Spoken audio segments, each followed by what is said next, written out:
Good evening and welcome. Welcome to the January meeting of the Board of Directors of the Celebration Residential Owners Association. We'll call the meeting to order. First of all, we have the Snowball Express presentation. Yes, sir. Thank you.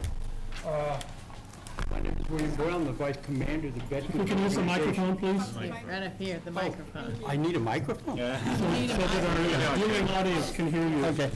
My name is William Boyle. I'm the Vice Commander of the Veterans Organization of Celebration. With me is my commander, Karen Nick, and she's Lieutenant Colonel in the Air Force.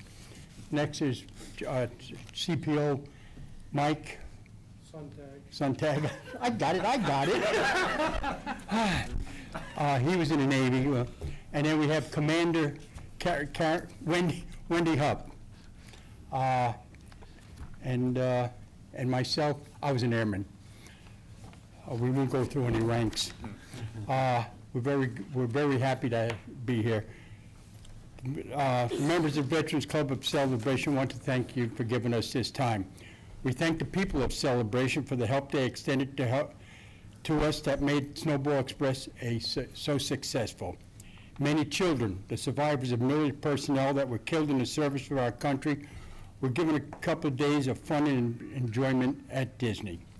Because of the generosity of the people of Celebration, especially the organizations that are the bedrock of our town, the mission was very successful.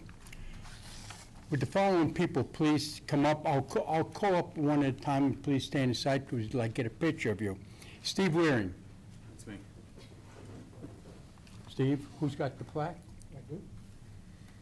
Steve. We are given plaques of appreciation. And I just want to tell you, these are different, but everyone has two. On the inside of that is another, Steve. There's another one in there, if you like the black and white better than that one. Oh, excellent. Okay. Don't take no chances, I'm married. And the next person, Debbie Jackson, she's going to receive for her husband. She's standing in for him.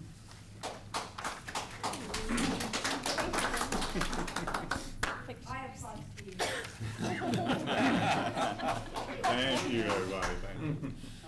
And Gloria. Gloria Neach.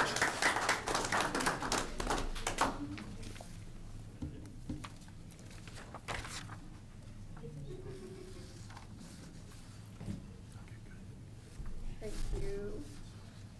Without the assistance of these people, it would have been very difficult. Gloria, for tremendous help that she gave, and the foundation gave from the foundation so generously. It was very important. Steve Waring for giving us the building here and helping us with the storage and the transportation was tremendous. We had a pile of food in there and a pile of water. And that takes us down to Mike Jackson, who was very fundamental in getting his food together and the water together and getting it shipped out, and it had been very difficult without him. And the Veterans Clubs, thanks everybody. I was told to get out of here real fast. The Veterans Clubs, thanks everybody. You made it very successful. And there are rumors that we may be doing this again, so stand by, folks. We could use your help. Thank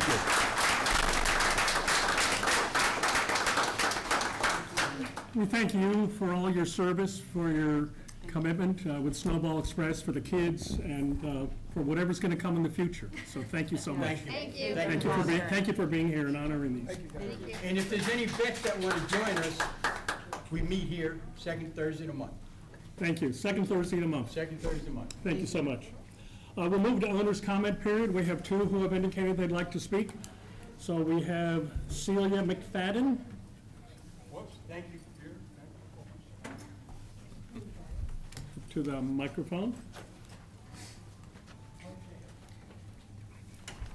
My name's Celia McFadden. I live at 1007 Celebration Avenue. I have nothing to complain about, for a change. I just want to say, with the new year starting, and the first meeting of the year. I just want to thank you guys and lady, the board, for everything that you do, for the hours and hours and hours that you put in, and the abuse that you take at times, and you know, it doesn't go unnoticed. It may seem that way, but it doesn't. You guys really dedicate all your time, and it's a thankless job. And I mentioned the word job today. You get paid for it, but you guys don't get paid. It's volunteer, and I just want to thank you as a resident on everything you do. The new board, the old board, we're here for one reason, celebration. Thank you very much. So I'm going to use my prerogative. If you would fill out the rest of your 3 minutes. Can you say some more for the rest of it? I'm kidding.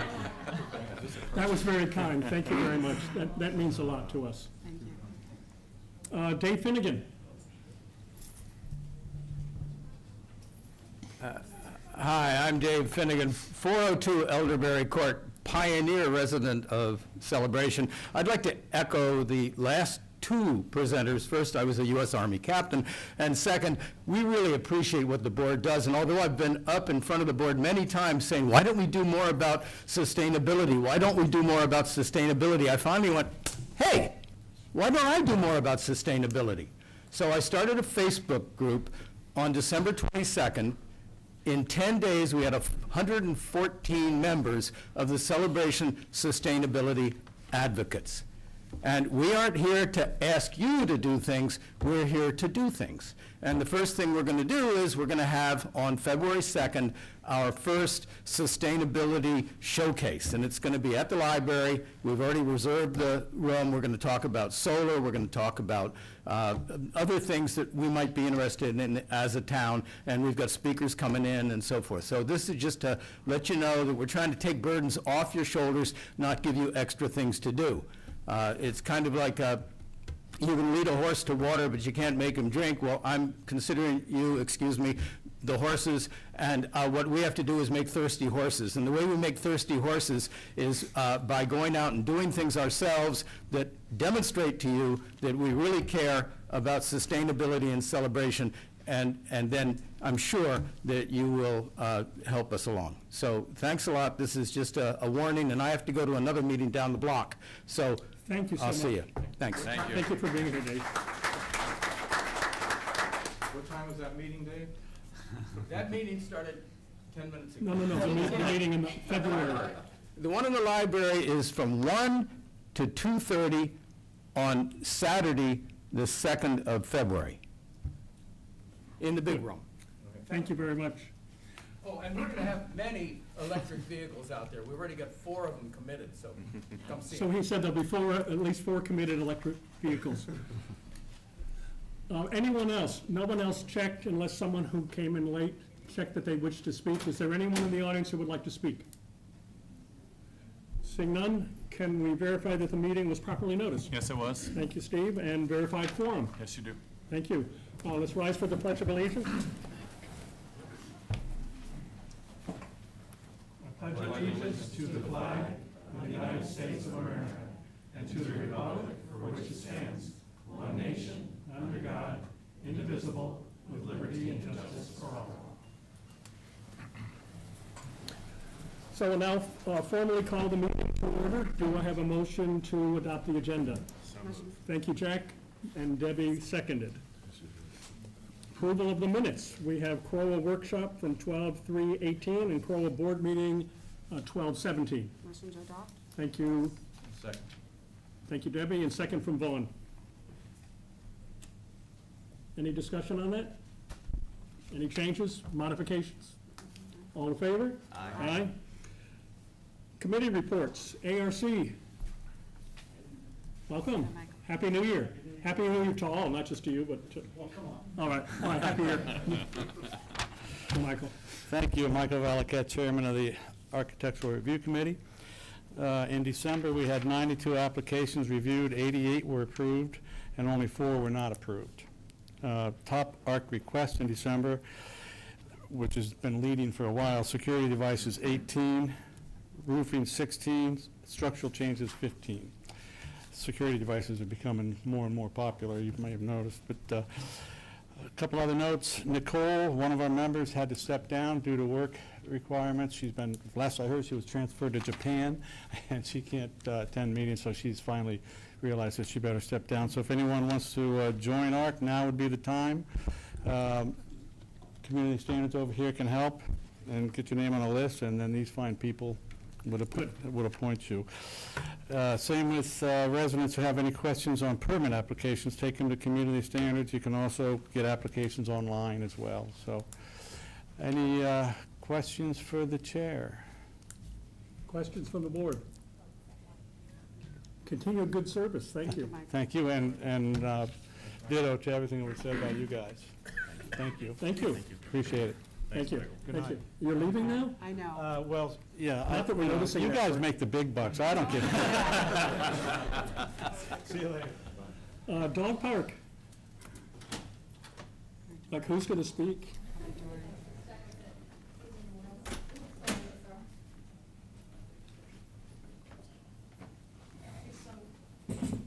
Fun updates, so thought we'd share them. But first, the committee reviewed the incident report, and we addressed the news that was here in Celebration about the dogs. And we were thankful to have Debbie and Sheriff Wineland come by and to give us an update from their perspective, because as soon as we heard about it, we decided to, we met the next day, actually, that was our scheduled meeting. And Sheriff told us, there had been no report to the sheriffs. There had been no report to animal control. There had been no report that we found out to town hall, and there had been no report to board members about it. So what we sort of came up with was that maybe these were all isolated incidents and just kind of a fluke because it was around the holidays and so on and so forth. But we did recommend that something be posted to the community. I guess the decision was not to, and I'm not really sure where we stand on that or what's going on. We did have some follow-up as far as going to residents and so on and so forth, but we think that it was these were isolated incidents and none of them were related. That's what our committee decided and thought at this time. We don't know, we'll follow up with it next time. The committee also reviewed the conditions and hole replacements at the dog park, and also we're still waiting on updates and approval for lighting that we feel best fits in the dog park. The committee also discussed some fundraising options, and we're in the final stages of having T-shirts made, 'cause we used to have them at Posh Pooch. So the committee decided that we're going to try to make up something really fun and sell T-shirts and hats as far as our fundraising endeavors, along with also having the applications for the tiles and the bricks for the monument and for around the park. And also we talked about there's a popular way of raising funds, and that is taking ownership of a fire hydrant. And you submit what you'd like it to look like. If you'd like it to look like a bubblegum machine, you submit that. If you'd like it to be an action figure, you submit that. And then if it's approved by the committee, you can adopt the fire hydrant maybe for a year. And we did get approval. It'll be okay to do. We can still change them back to the red. But it would be kind of fun, and we're, proceeding with that. So I think that's about. Also, we're always looking for upcoming ideas for the magazine for articles about the dog park. So if anybody ever has it, they can submit to Maureen or any of the dog park committee members, and we could pass it along. I think that's it. Any questions? Sorry, I just want to clarify the fire hydrants. Thank you, by the way. The fire hydrants, the ones that are at the park, right? They're not real. The fake Yes. ones. Not throughout the community. Just want to make it publicly known. Oh, I'm sorry. Yes, the ones at the The dog functional park. ones. Thank you. So, keep trying to figure out how many we have. Did Joe? 12, I think. 7. Seven? I think we started with originally 7. 12. Yeah, it was 12. 7. So we're going to come up with a number, and you can adopt it for. I saw one, believe it or not, they adopt them for $5,000 a piece per year. You get it. We'd You love get it. that. But we haven't gotten that far yet. But So to be clear, the incident with the dogs that you were talking about were dogs that, there'd been things thrown in yards and stuff like Correct. that was making dogs very ill. Yellowstone is also here, and they were gonna speak to also the chemicals they use and stuff like Okay. that, because that'd been one of the questions raised too, so Mhm. that'll be later. Jerry's here also if there's any Yeah. questions that you And might I- have related to the legality of Right. stuff being thrown in the yard. I do understand that animal control is investigating. There Right. were calls after the meeting that was the day that we spoke, so. Right. They're investigating, so. Right. I think it's sort of ongoing, but if there are, we still think it could have been separate incidents that were not related, because they all seem to be somewhat different. Jerry, do you want to go ahead? So just to be clear, your committee is all about the dog park and that facility on the civic corridor, although you address things that happen in the residential area. No, well, yes and no, okay. That incident came to our attention Right. as dog park committee members. Right.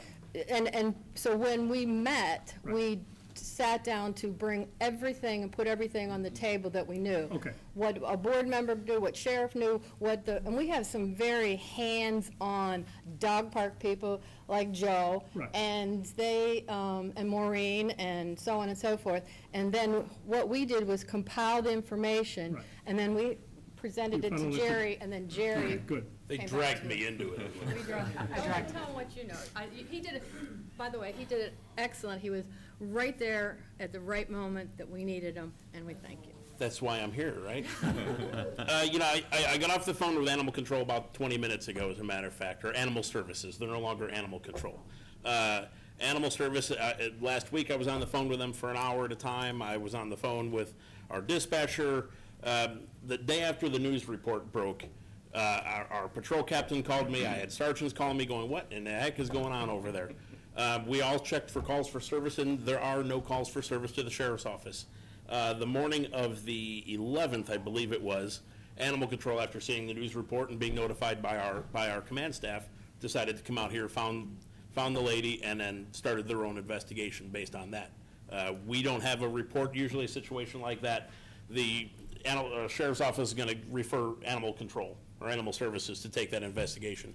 If they would have found anything criminal or anything of that sort, something done on purpose, they refer it to our detectives. They go on and hopefully we make an arrest and put somebody in jail for it. Based on a report from Animal Control, or Animal Services, sorry, the dogs definitely did ingest something, but the report indicates that those two animals within the household have also eaten shoes and pillows and bedding for years prior to this incident. So they ingested something. Where it came from, we don't know. Something definitely happened, whether it was intentional or something that was found in the yard or at home by their own dogs. There are no other reports for Animal Control. They went back several months looking for anything that would connect this incident to any other incident in town. There is nothing. So it does not appear that anything was done maliciously towards animals. We always recommend people watch what your dogs are eating, and my dog eats rocks, for God's sake. So if you're not watching your animal, if they're running around in the yard, it's something always to look at. So they don't have anything further. According to the report, the vet that handled those animals didn't want to get involved, so we don't have any information. The items that were taken out of those dogs was previously discarded, so there's nothing available to be testing, but it did not appear to be any poison.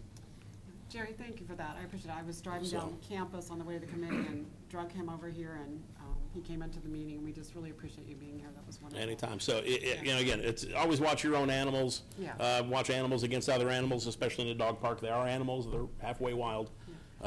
Did you have any follow-up on the 4 homes that were broken into in the main village on December 20th? I didn't plan on talking about that tonight. It was a Chilean group. Believe it, they came up from Chile and started up in New York and worked all the way down the coast. An officer in North Carolina happened to check out with them when they had warrants, never ran them for warrants, didn't search the car, didn't do anything else like that. We ended up arresting one, and the other guys already went back to Chile. They currently have warrants. As soon as they get through TSA and all that stuff is going to snatch them up. So that closes, I think, all those burglaries, the residential burglaries, as well as a couple of the vehicle burglaries going all the way out even to Gaylord Palms. So it's a good snag by our detectives. So they put a couple, at least one in jail for now, and the other ones will Do they know how soon many face were in their the time. group? It was It's a big group. I didn't get that information. I want to say it was 3 or 4 based on the names and what they were telling me. So, it's again, eyes, see something, say something, Front porch, back porch, call the cops. Really call it. And don't trust information all over the internet. Okay, it's not true. Thank you, Jerry, for Thank you. being here. Appreciate that. And again, I want to reiterate and thank him too, because I think that really helped to us to kind of nip it in the bud and understand what was actually going on or not. And again, thank you. That was you being here timely at our meeting when we had it. And we also talked about, and you asked about the dog park, how they're related. Well, we know the dogs sometimes go to the dog park and eat acorns, and they get sick. Some dogs have had urinary tract problems because they get stuck and they get sick. So we try to be all encompassing, although, we really are the dog park, but we try to help along the way where we can as a community outreach as far as putting things in the paper and so on and so forth. And I think Maureen does a great job. She's our chair and puts out an article every month too. So Dory, thank you for all that. Thank you also for the signs in the dog park, the rules and regulations, but also the pick up after your animal. Jerry talked about dogs eating rocks or whatever else they eat. There's lots of notices of people not picking up after their own animals. So some of us will go there, find other gifts that have been left. So it's a reminder to our homeowners, and thank you for the signs. And thank you for approving all of that, because I think it's really important. And hopefully we can do better with And picking up. the committee meets on the first Thursday of the month, most of the time. But next month, we're meeting on the 21st instead of the 14th. And ours do change because we do have a traveling chair. She travels, so we try to accommodate everybody so we can have a quorum. So I just wanted to let you know on that. And Dory, do you inform JR and staff as the meeting dates for the next month and the month after that so they can get them in the calendar? When we end our meetings, actually all our meetings, even the recreation, we met on the 17th. We didn't have a meeting yet, so our meeting is next.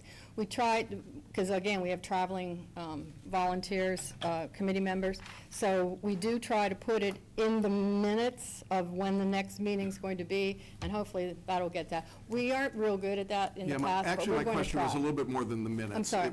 My question was more than putting in the minutes. Do we tell him? We Yes. have not specifically done that, and Could you do that? Would that be yes. possible to do? It's very simple, yes, we can definitely do that.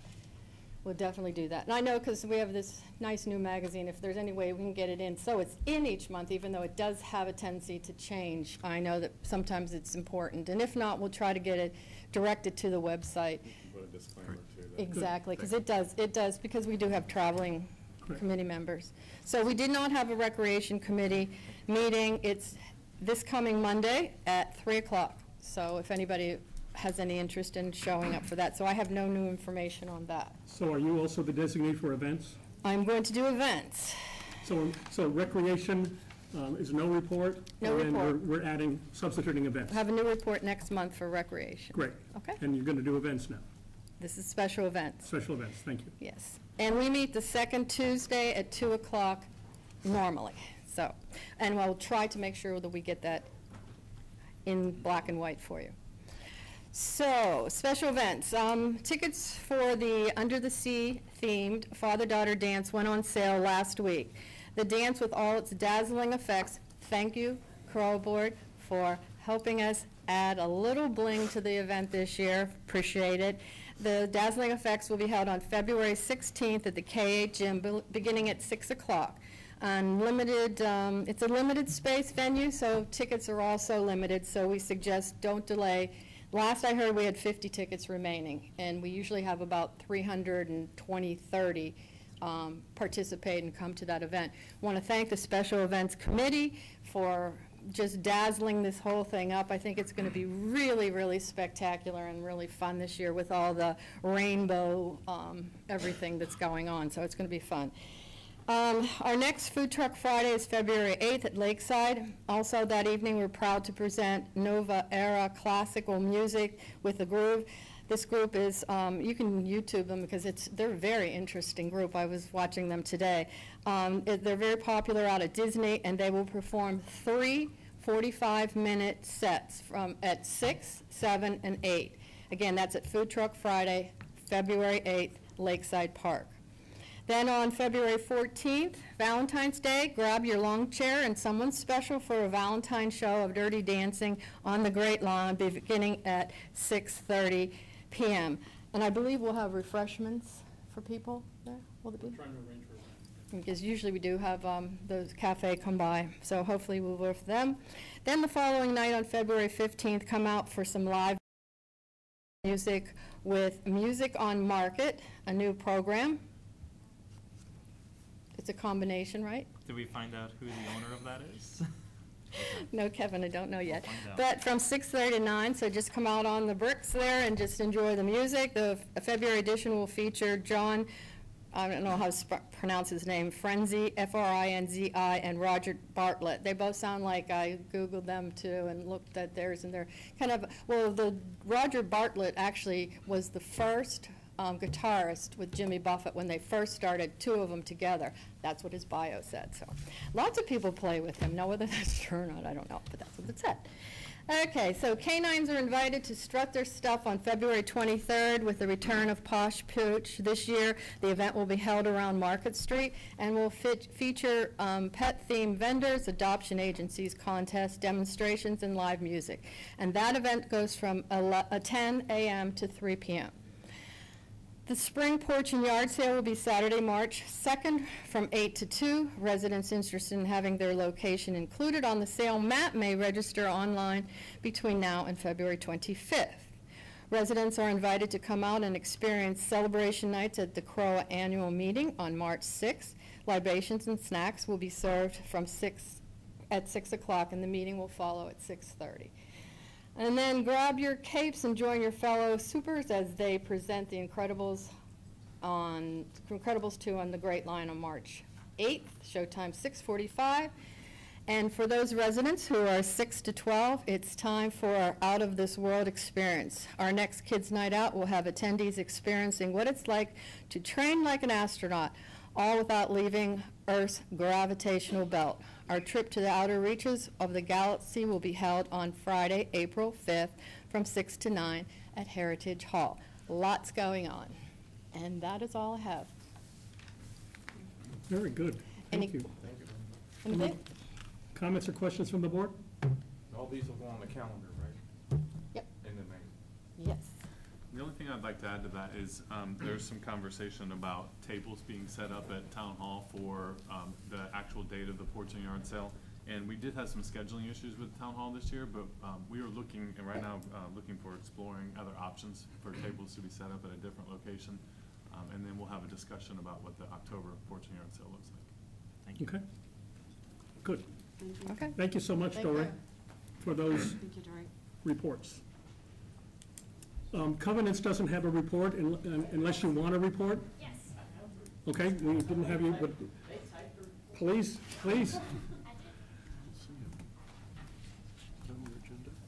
Good evening, ladies and gentlemen. Stephen Fromfelder. I am the chairman of the Covenants Committee. In December, approximately 342 inspections and re-inspections were conducted of single-family and service area homes. 34 resale and follow-up inspections were also conducted. 13 emails were sent for minor items, and 23 letters were sent for major items or multiple minor items. The Covenants Committee does not meet during the months of December and January, but the next Covenants hearing is scheduled for February the 21st. Also on the agenda tonight is a committee volunteer application to join the Covenants Committee. The maximum number of seats permitted on the Covenants Committee is 7. We currently have 6 members on the committee at this time. The inspectors continue to drive through the community, conducting routine inspections approximately every 6 weeks, and have reference materials in the NEVs with them to assist the homeowners. Community Standards team also is ready to work with any of our residents with any questions that they may have with the ARC or the standards inspections here at Town Hall. So if you get a notice, we encourage that you contact them. They can assist you with timelines, applications, and maintenance plans. Again, thank everyone for all their hard work of keeping Celebration looking beautiful. Thank you very much, and subject to your questions, that's all I have. I would just like to thank you and Gary for the presentation at our last meeting. I know I was rolling my eyes a lot, mostly because I don't understand most of it, but it was incredibly helpful to see how you're putting it together, what we're doing. I appreciate the effort. I think it gives us something we can really use going forward, and also make us more efficient, more effective at what we're doing. I appreciate the fact that you were thorough, and what did you say, eating the elephant from the toenails up? You have to start to eat the elephant from the toenails up, yes. But you don't go to the dog park because then you get sick, so. Speaking of the dog park. Oh, God. I have been volunteered to assist at the dog park to rake acorns. And I can tell you that my lovely spouse, who is the sergeant major of the household, we dragged out about 150 pounds worth of acorns. So it is a community effort of volunteers that make it all happen.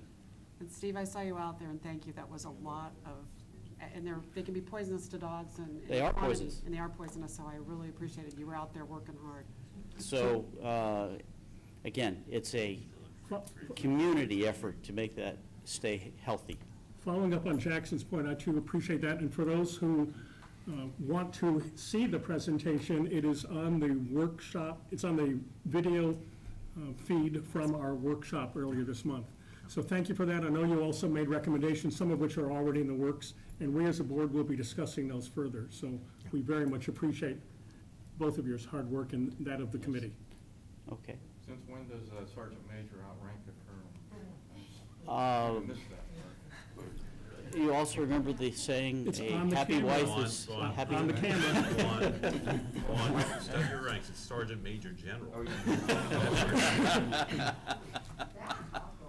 So, thank you. Get you a name tag made up for that. Anything else? Nothing Thank more. you so much. Okay, thank you. Thank you, Steve. Any other committees not listed that would like to report? Okay, so we'll move to liaison report. Vaughn or Jack, anything to talk about with CDD?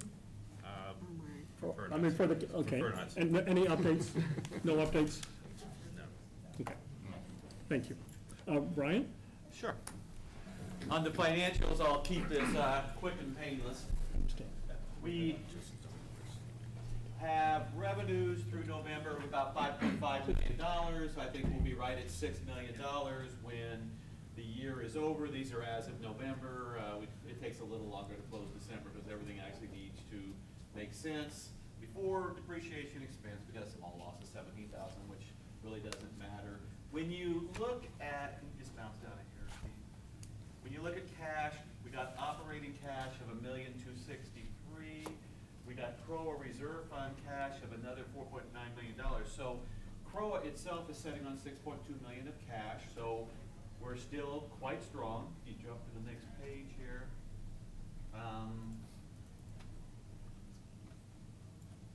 If you look at, Did I go too far? yeah, you did. Stop right there.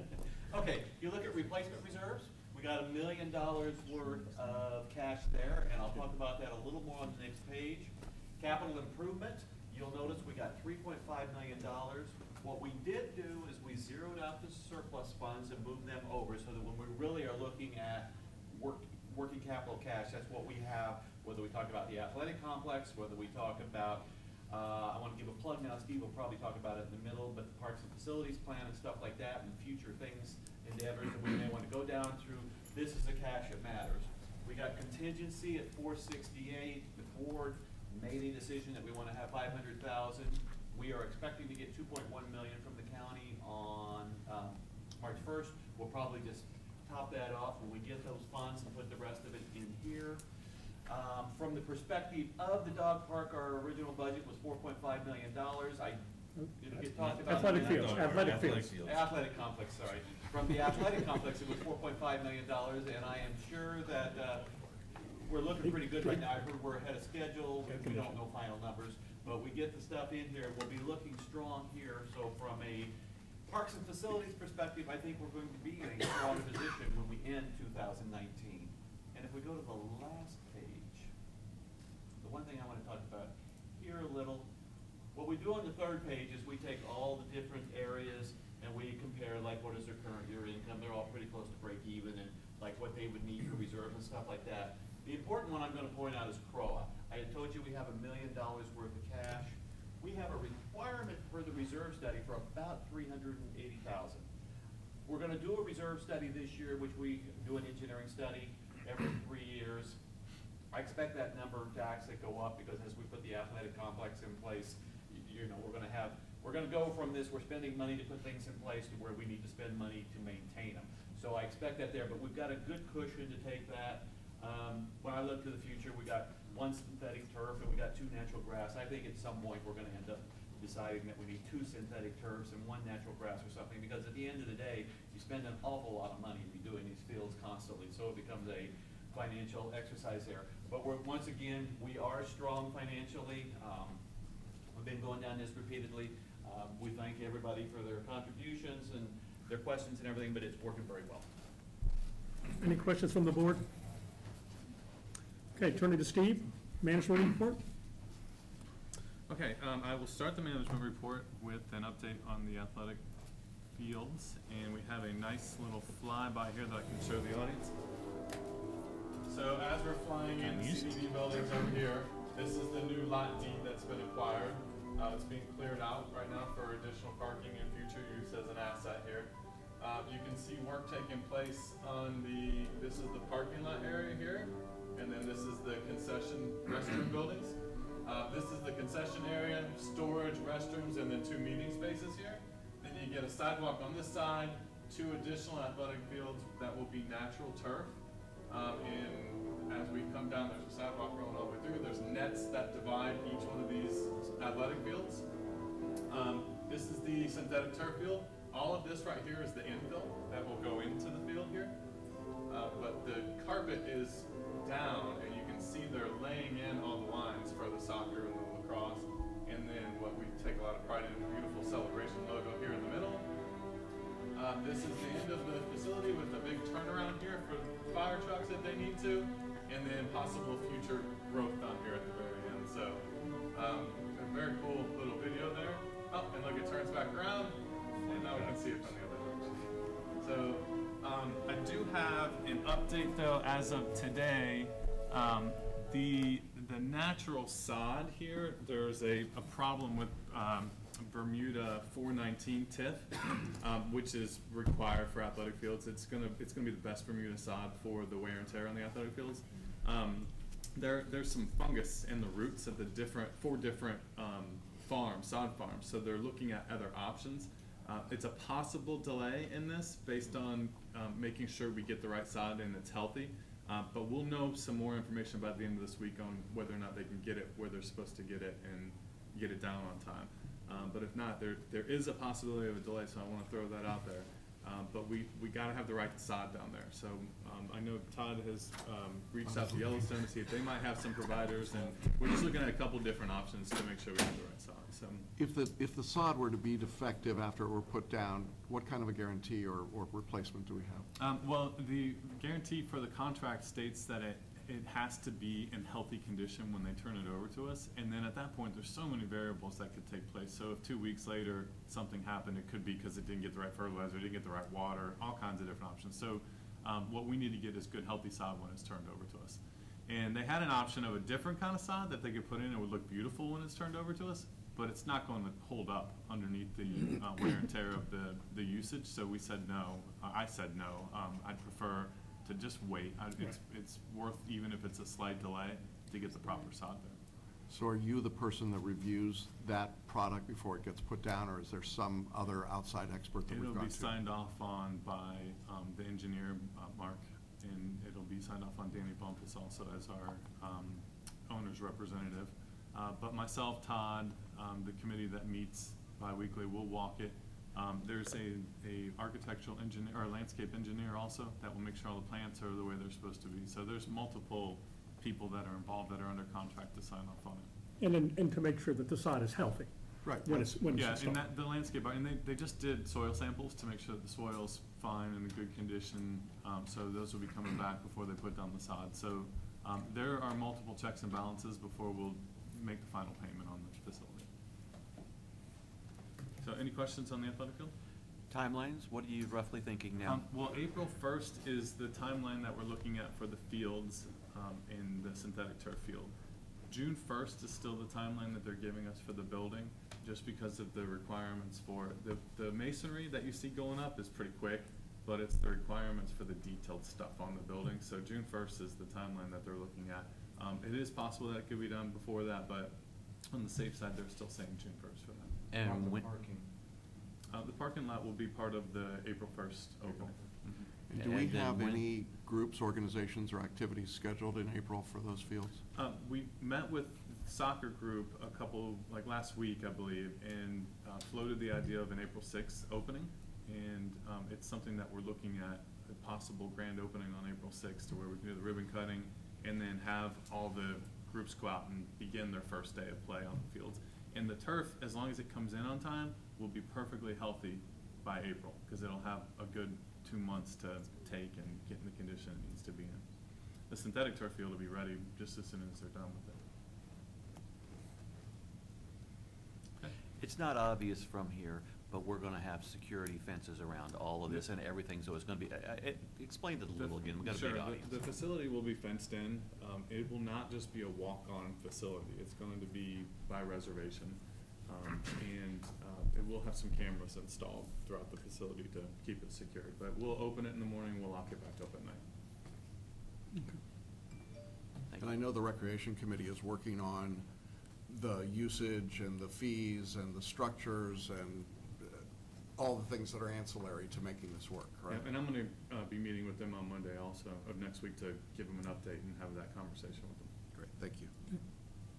And I think there was. We don't do audience comments at this point.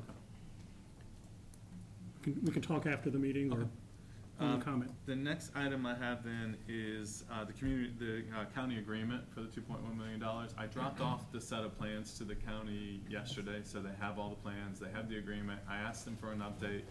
They're still on track for February 18th, I believe, is their meeting for the change of the ordinance and for the approval of this agreement. So if I hear anything different, you'll be the first to know, but right now it's still on track for February.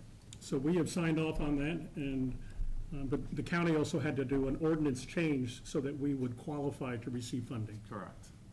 And those are to be voted on February 18th by the That's county board. My understanding right now, it's still February. All on track. Yes. And for the sake of the audience, at December, I had showed the reserve balances there, and I think through December, we'd spent about $2.6, $2.7 million. If it's $4.5 million, that's an extra $2 million, but we're expecting to get $2.1 million, so our reserve position should still stay strong. Well, and I have the complete project and the change orders. Right now, we're at $3.5 million, and it looks like it's about, and this is just an estimate. We can't set this in stone yet because there may still be some other things, but they're looking at future costs. Right now, it looks like about $131,000 more of additional costs, so that puts us at about $3.6.5 million for this project as of today, as long as there's nothing else that comes across that we need more contingency for. So we'll come in a little bit under that 4.5, about $800,000. Excuse me. It's not a little bit, that's a lot. That's a lot, yeah. Okay. That's a good significant. But I know we put in a lot for contingency, not knowing exactly what was going to be needed, but if it stays along this path, that's a good number for us. Okay, anything else on the athletic fields? The next item I have then is the Parks and Facilities Master Plan. We had a meeting on January 9th, a public meeting here in this room. We had a lot of information that was shared with Lowe's Design that they took back, that they're compiling. They are gonna come back and do some focus groups with our key stakeholders, our key user groups in the community. And they're working towards putting together the surveys that will go out in February. So the surveys will be out in the community in February. And we're looking at having a final master plan around April of this year. And the significance of that is it's going to give the board an opportunity to get the final prioritization of how the capital dollars are spent moving forward. And this is an update from 2016, 15? 16. 16? The last facilities master plan was approved by the board in 2015, based off of data from 2010 through Right, 2015. right. So So it's really 9 years more yeah, current about data. a 10-year update based on the original data that we received. Good. So, but this will have a complete opportunity for the residents to give their feedback and a complete needs assessment for what the community is looking for. all residents will have an opportunity. Every resident will have an opportunity to speak. Now's the time. And is it also my understanding that you forwarded to Los the Foundation's Celebration 25-year Brainstorm Day planning report? I did. Los has the 2015 master plan, so the intention isn't to completely restart a new one. It's to build upon that master plan. They also have the report from the foundation initiative to put together the Celebration 25, so they have that report also. Steve, could you explain just repeat for the purposes of the streaming, the impact of the town hall charts and how those will affect the ultimate decision? Sure. Because I think some people are under the impression that the more dots that went up, that's going to be the deciding factor. No, that's one section towards the total master planning methodology. And the real significance of that was to try and get a determination or basis of what type of information we want to look for in the survey.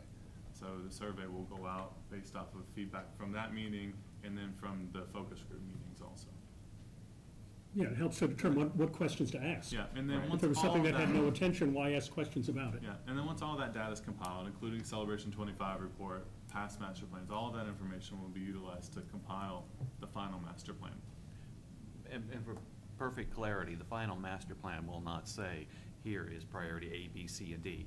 It will be the problem of the new board on March 7th, 8th, to start, by the time we get this, to start thinking about, okay, what are priorities, where do we spend it? This will talk about a community center, but if we decide to go down a community center path, there's going to be a project to figure out what a community center really even means in more detail. Mm-hmm. Yeah. It's not going to answer everything. It's not gonna going be to answer everything, and, you know, when you talk about a community center, you got land out there, but you could put a second floor here, you've got Stetson, you've got other opportunities, so there could be lots of conversations, so it's part of a process. Sure, and I imagine there will be many conversations after that, but the significance of having this master plan is you're going to have a true picture of what the needs are of this community based on resident feedback, not just one group saying this is what we need, but entire community having opportunity to give feedback.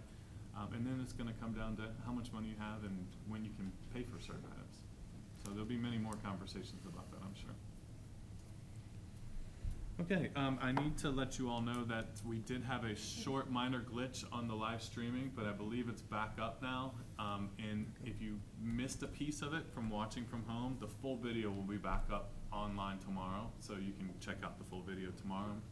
And then the last item I have is just to remind everybody, this is such an important time of year for the Homeowners Association because it's election time. And then in February, you're going to have the survey going out for the master plan. So get involved.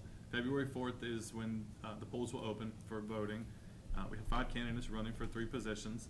So voting will run from February 4th through March 5th, and it'll end at 5:30 on March 5th. If the online voting goes through tonight, then there'll be an opportunity to do online voting and drop your ballots off at Town Hall. And that's everything I have. I would like to ask Doug from Yellowstone if he could come up, and Todd come up and give a quick update on facility maintenance in the community, and then talk a little bit about the chemicals and the dog park that we talked about. Do you want to go first? Okay. Well, good evening, everyone.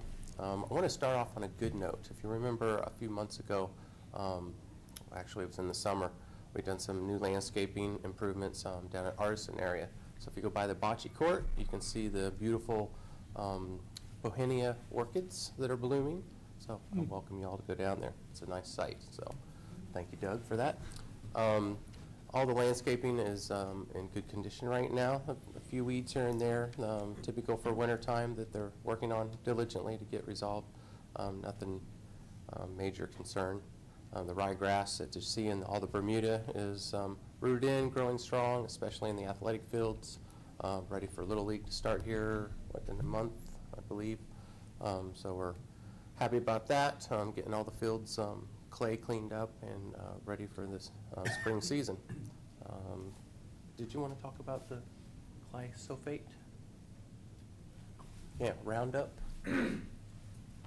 Sure. Putting you on the spot. I'd love to talk about it. Go ahead. As far as the concerns go, there's laws governing how we use certain chemicals. We stick by the law. We put our signs out. And that's basically the guidelines that we need to go by, just whatever the law says, make sure we're mixing it right, make sure we're using the right rates, and notifying everybody.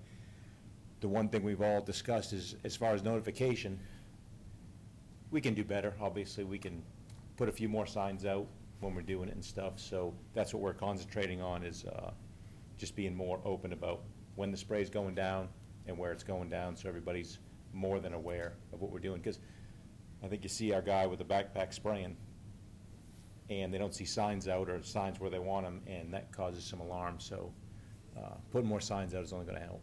So. And you all saw in your reports about glyphosate and the veterinarians, conversations about that in University of Florida, about the safeness of the product. Yeah, I think that needs to be stressed a little more. We have seen a lot of documentation, and there was a Roundup case where a rogue jury in court said, okay, maybe this is bad, and trial lawyers had fun. But when you read everything by professionals and stuff like that for animals, it's extremely safe. Yes, there should be signs and stuff like that, which I know you were doing and could do more of, sure, probably. But when you read everything, Roundup is not this horrible chemical that is bad for pets. It's actually one of the safer ones out there for the job that it's intended to do. And yeah, the pets shouldn't really be eating it when it's wet, but even if they do, it goes through their system quite smoothly and easily. Well, and I know when all this was happening with the news story, there was some conversation about what to post, but through conversations with Jerry, we really didn't have an update on what legally was going on. So I think we could probably post something now, working with the dog park committee about the safety again. And then if you want to know more about the incident that took place that was on the news, you can watch what Jerry said tonight. We can put a link to the video so that people can see That's that a good directly point. from the source. To me, what Jerry said is one issue, but it would be good maybe in the magazine or somewhere to post some of the professional articles about Roundup. I mean, it really was kind of interesting. Okay, this is not what gets said, you know, over 3 beers at the local bar, but actually professionals who study this for a living have tested daylights out of it, say. So I think there'd be value. Yeah, what the experts say. If we're done with that conversation, we're also working on some landscape enhancements. So throughout the spring, we'll be coming to you with a couple proposals for Sand Lace Park, some things at Lakeside, Deer Woods, and some things on Indigo. That got a couple going through ARC right now, so we'll keep you up to date on those. I want to thank you again for putting together this report that shows us scope of service. The one area, and you mentioned it very briefly, was weed control does not meet the scope anywhere. It's a 1 all the way across. I'd like to hear a little bit more about what you're going to do for weed control. It says continual, and the report has all 1s not meeting the quality of service that we're expecting. I don't think it's the whole report for every area. I don't think I had 1s for every single area. Maybe I'm misreading it, but there's 1s all the way across. If you could talk about what you're doing for weed control. Go ahead. We have one guy dedicated to weed control. Different chemicals we use pre-emergent, and we're getting on that pretty heavy now. But a lot of the weeds you see are in beds, like within jasmine and stuff, so there's some selective herbicides we use, and it's concentrating on that and switching up a few things, and working on the pre-emergent is going to help everywhere, because you can spray weeds and they're back next month. If we can break that cycle and get them gone for a while, it will help. And Founders Park, I can tell you, was full of weeds a month ago. Yeah. And I see a huge improvement with switching up a few chemicals and the timing with the guy. But there's no more important guy to me out here than his name's Terrence. He drives a golf cart around. He's the most important guy to me out there, because we just can't get behind in weeds. And we've stressed that with him. I keep a record of where he's been, what he's sprayed and all that. So stepping up that, the timeliness and stuff and the tracking of it is what I'm trying to do. And I see some improvement. There's always going to be a few weeds, but if we're at the level we want it to be, then we're in good shape. But Okay, just to clarify, you're right. It was Lakeside, Founders, Hippodrome, Yeah. Veranda, Savannah, and Longmeadow. All of those were not meeting standards. Right. So I'm surprised why it would have been just those parks and nothing else. Is that the scheduling? Is it something else going on? that's possible. I try to keep them on a 2-week schedule as far as hitting every park. But with the other chemicals we're using, the pre-emergent stuff, it stretches it out a little bit. I can't say for sure that it was, that was just the off week or that was the longest time, but once we get through everything and get the pre-emergent down, I think we'll be going after tiny little weeds rather than big ones here and there. Do you go over this report, Todd, with everybody at Yellowstone? Yeah, we meet weekly and discuss everything from weeds to plant replacement to nutrition of the plants. So. I mean, the rest of the report is remarkable. It's wonderful, way better than we used to be. I just want to make sure that if we're actually identifying something that's problematic, that you're aware of it and know in a timely fashion and then can resolve it. Sure. Great, thank you. Yeah, He hears from me about every day. So. Really? Oh, yeah. That's hard to believe. It was the purpose of the report. Yes, absolutely. And so something doesn't recur. Conquer. Yep. What a concept, we read it. Thank you. Anything else? Anything else from the board? Thank you very much. That's the end of our Thank management you. Steve, just one other piece on management. Do you want to talk about the Island Village meeting next Thursday? There will be an Island Village meeting next Thursday for them to talk a little bit about the project and the layout of the, what the road's gonna look like and what the structure's gonna look like down there. So we encourage everybody to come. My brain's, I think it's it starts at 6 o'clock. 6 next o'clock Thursday, in this and room? It goes from 6 to 8. 6 to 8? Next Thursday, the 3rd. And they're running the meeting and, Yeah, let me go a little further than that. It's gonna talk about the road in, what the bridge looks like, what phase 1 looks like, traffic patterns and stuff like that. So we believe it'll actually be a very interesting meeting. And it's been about a year, so this is really ground broke recently on the road in there, and this is where the project really stands and starts Matamy's communication structure going forward. yeah. But they won't be talking about what the houses look like or anything like that at this point in time. It's just gonna be. No, but it's gonna be more than It'll the be road. very It's going to interesting. be, Some overall layout, what the roads would look like. And they'll introduce phases 2, 3, and 4, but those are not developed at all. This So is we not a could- sales presentation. It is not a sales I presentation. don't have to take a tour to get the hotel room. No, okay. Okay, moving on, action items. Okay, action items. Item number 1, motion to approve the association resolution for CROA for the election to have excess income applied to the following year's assessments. Do we want to bundle? yes. 1, 2, and 3? Okay, so we're bundling all of those. Motion to approve items 1, 2, and 3. Motion to approve. Thank you, Debbie. Brian, second. Discussion. What, yeah, I have a quick question. How does the election, the income or the expense, whatever you want to call it, go for CCS? How is that? Well, CCS also is for all the sale of our tchotchkes, the celebration tchotchkes. So typically we have some. Is that a technical term? Go for Yes, swag. it is. Can you spell that, please, for the record? No, I can't. Okay, thank you. But that income from that, because we purchase things, we sell them for more, so we always have some income from that. By law, you need Yeah, to just do okay, this, basically okay. closing out I their just financial wanted to, statements. there hasn't been a meeting, so I don't know. Any further discussion? Good question. Any further discussion? All in favor? Aye. Any opposed?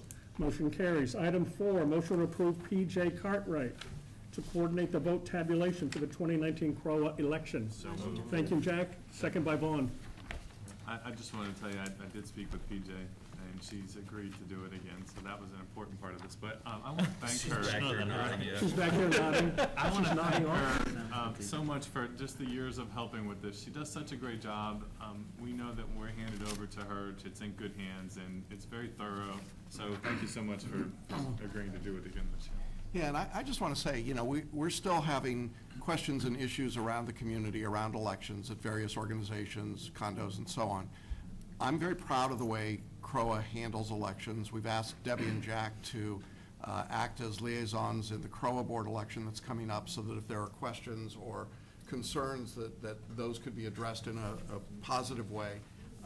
And I know that PJ and her team set a standard for how votes should be tabulated, and my hope is that that will be emulated throughout the community. So thank you very much for doing that. And call Jack first. No.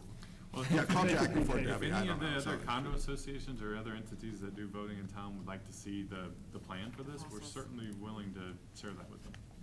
That's a great idea. Any further discussion? All in favor? Aye. Any opposed?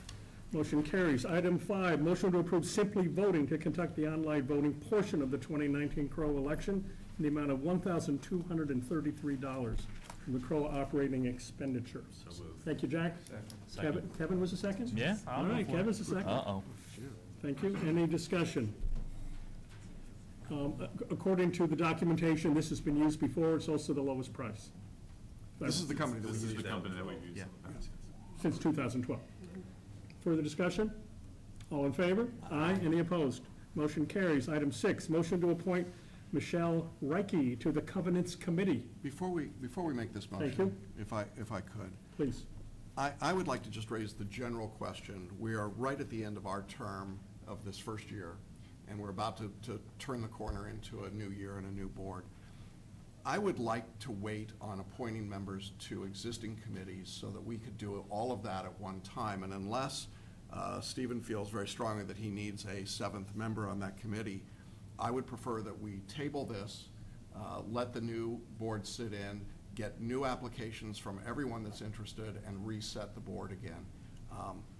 And that is no disparagement of the applicant at all. It's just a reality that I hope we're going to go back and start with a clean slate in all of the committees and ask everyone to reapply for the committees that they're interested in so that we can evaluate You them. think that would really change the number of applicants, though?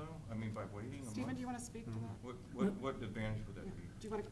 Well, to ask somebody to come on the committee and then ask them to reapply in a month strikes me as being not No, but necessary. why wait I to think they could do a vote on it? roving. So a different question is, the new board, or a board appoints and does the committee resolution and membership, and what time is that done? That'll be done in April, at the April. That's done in April. Yeah, so you would So we're lose talking about 3 months. January, February, March, that's a. So this would be year. basically a 3-month appointment. Yeah. Does this fill the vacancy that you have, that you reported having a vacancy? We currently have a vacancy on our committee at this time. So, Would you like this member appointed as chair? The more members of the committee provides more input to decisions as to review your, input. and it would be for actually a 3-month period, because all new appointments and new, if you will, assignments for committees comes up. I have a question, and it's going to go into the next Yes. item, and that's going to be the technology committee. Are we going to repeat whatever the decision is here onto the technology committee? Well, I think the technology committee has to get started. It has to be set up.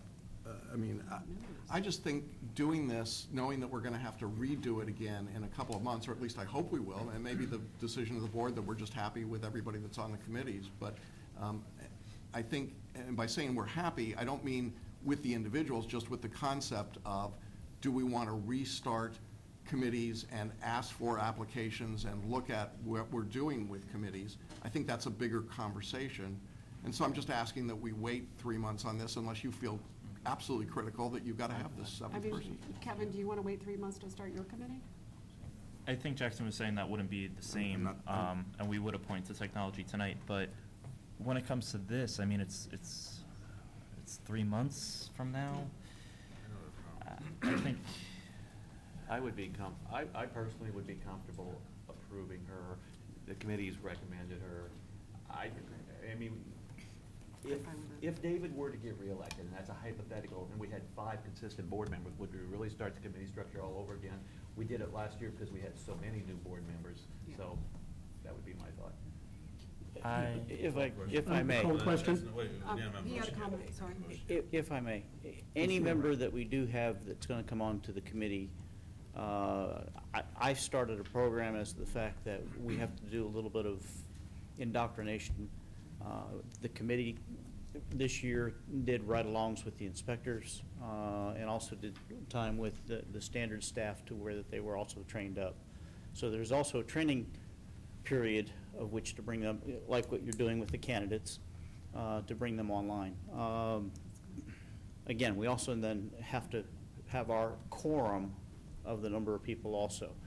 Now, to also point out one other thing, you have been asking for the last 11 months for volunteers. It's been in every Friday Flash. So the issue of it's not an open, we're always looking for volunteers. So I would think that don't box yourself in is my recommendation. This application was dated December 7th, so she's put in, it's been a while she's waiting. Yeah. Right.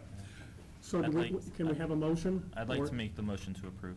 Second? Motion by Kevin, second by Debbie. Any further discussion? All in favor of this nomination for this Covenants Committee? All in favor? Aye. Aye. Any opposed? Opposed. Thank you. One dissenting vote. Rachel? Okay. Thank you. Thank you, Steve. Item 7, motion to review applications and appoint up to 5 applicants to the Technology Committee. Here, I would like a little time. We've got 7 applicants for 5 positions. We as a board sometimes get ourselves in trouble when we talk about things in public. I would prefer that if we're going, since it's a whole sweep new thing, I would almost like to do an executive session so we could talk about the 7 people and why them, or if we don't do executive session, then let's do a workshop, but at least let's talk about the 7 people. We've got time to talk about who's gonna do it. I'd still love to hear Kevin talk about, okay, what are the qualifications? I mean, I looked at them, there's some extremely qualified people in here. So it actually looks like we've got a great response.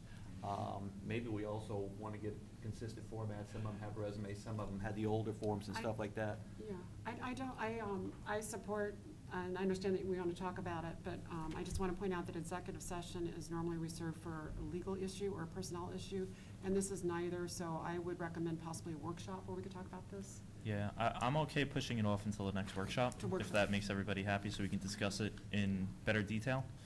And anybody that doesn't have a resume, perhaps reach out and ask them to attach one. And the other thing that happened is we had 2 different versions of the volunteer form. That's And awesome. some of them filled out the original version that doesn't have the detail. And so I would just like to have, and the reason we revised it is we have more detail in the revised version. Most have the complete version, some have truncated versions. So we have inconsistency. So we need to have a level playing field. But it would be good to get this group moving sooner rather Yes. than later, because I think they're gonna need a period of time to put on the training wheels and figure out what the committee's gonna do and stuff like that. And focus. Are we comfortable at the next So motion workshop to table? approving at the workshop? We can approve at the workshop. Motion to table to the workshop? So, Do we need a I'll motion? make the motion to So table. Debbie's going to make a motion to table item 7 to our next workshop. I'll second. Thank you, Kevin. Thank you, Debbie and Kevin. Any further discussion on that? Yeah, I have one other item for discussion. A resident contacted me that they had applied for the Recreation Committee, and I didn't see that incled, so I'm just checking. We still need to vote on this. Just that's not on this item. Yeah, if you could just check and let me know if you guys received it, the application. That's not a discussion on this item. Any further discussion on this item? All in favor? Motion to table, Aye. right? Motion table. Motion table. All in favor? Aye. Any opposed? Motion carries. Item 8, motion to approve the application for business use in the home business district for 504 Celebration Avenue, Studio Learning, pending county licensing. I'd like to make one adjustment to the motion that's on here. Please. It does say pending county licensing. I'd like it to change to state and county. To state, Oh, state and county? approval. Yes. Pending approval of Approval state and and county. licensing, yeah. Licensing, yeah. Is that your motion? Yes. So Kevin is making the motion as amended. And Do we have a second? Second. Thank you, Jack. Could I ask Tony to come up? yeah, there's some questions.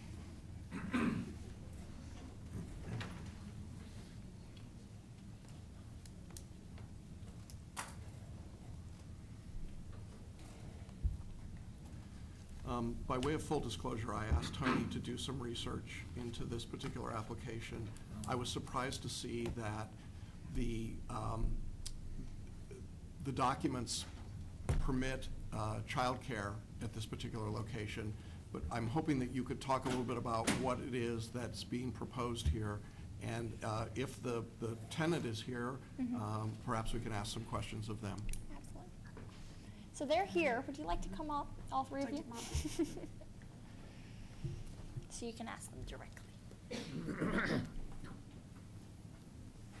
Hi. Hi. What's your question? My understanding from the application is that you anticipate 40 children twice a day plus 10 adults. So 50 to 100 people a day coming in and out of this particular location. Is that accurate? The number will be set by the state and county. You're not licensed yet? Nope.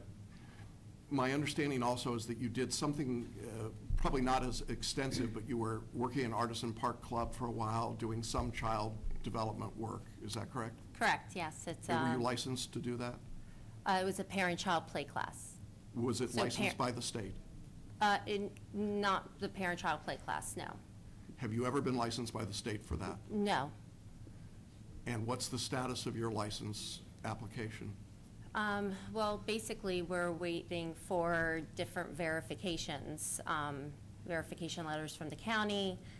They asked, to give them certain specifications of amount of parking and just information that they need in order to make the decision as far as like, okay, how many children, would be allowed in that premises. Yeah. And the state as well, they look at the square footage inside and outside. What's the square footage, do you know, of the 504? I think it's about 2,700? 3,300. How much? How much? 3,300. 2,300? 3,300. 3,200. And some of that is upstairs footage, right? What age group is this for? 1 to 5. 1 to 5. 1 to 5. Are they allowed upstairs in a facility according to the state law? That will be up to the state. When they come, the inspector come and the county comes, they will measure up the space that they will allow and then prorated that on the number of kids they can have. Okay. Did you receive income at the Artisan Club for childcare? Did you receive any Well, income? it was not childcare, it was a parent-child play class. Okay, was it income for the class? Did people pay for the class? Yes. Okay, and there was no license? For the parent-child play class, it does not require that. Okay. I guess I'm not trying to keep you from doing business, but I'm really concerned about that particular location, given the amount of traffic on Celebration Avenue, that particular nature of businesses that are there, that you are putting a very large burden on that property, putting a lot of kids in there. I have doubts about whether or not 1- and 2-year-olds are permitted by state law, at least they didn't used to be, to go upstairs, which means you're going to be putting a lot of people downstairs. And it strikes me that this business plan and this licensing is pretty speculative still at this point, and I would like to wait to approve this application until you're much further along with your state application, and we know that the state has approved it and they feel like you can handle it, that you've got the staff, that you've got the space, you've got the resources to do it. And candidly, I don't think you've demonstrated that in your prior work in this field, but maybe I'm missing something. I'd like to ask, Tony, could do you have the input on, here? Oh, sorry. Do you have the input on the study that was done by ARC on the traffic issue? Because I know, remember we had that issue before. Oh, that was across the street. That was behind the house. Yeah, that was on the other house. Did they look at the traffic impact on this? It is very busy. There's no parking. Yeah. Because there's the eye doctor and all the other businesses on that side, but they do actually, this house specifically does have extra parking in the back where a lot of the other ones don't. It's mainly going to be drop-off, right? Yes, correct. That is correct. And then the report says 8 to 10 spaces in the back. Right.